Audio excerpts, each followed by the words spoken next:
আজকে চলে আসলাম আমাদের এই পুরনো একটা ঐতিহ্যবাহী বিল্ডিং এ। এটা দিল্লির আখড়া নামে পরিচিত, মামু বাইকনা নামে পরিচিত। প্রতি বছর এখানে একটা অনুষ্ঠান হয়। তো আজকে হঠাৎ শুক্রবারের দিন চলে আসলাম ঘোরার জন্য। এই যে দেখেন কিছু পরিবেশ, আর সামনে অনেক কিছু আছে দেখাই। এটা রাজা রামমোহন রায়, রাজাদের অনেক পুরনো একটা ঐতিহ্যবাহী স্থান। হ্যাঁ, আমার মতো অনেকেই আসছে এখানে ঘোরার জন্য। আমরা চলে আসলাম।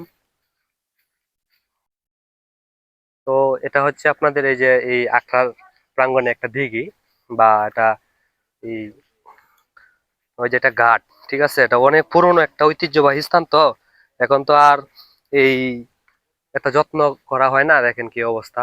তারপরে এটা অনেক মানুষ আসে, বা এই প্রতি শুক্রবার বলেন বা প্রতি বছর একবার হলে সবাই আসে এখানে একটা দার্শনিক স্থান, সবাই দেখাশোনা করে। এটা হচ্ছে এই আখড়ার একটা পুকুরের স্থান। তার এক সময় এই জায়গায় গোসল টোসল করতো আর কি। দেখাইছি, কোনো যত্ন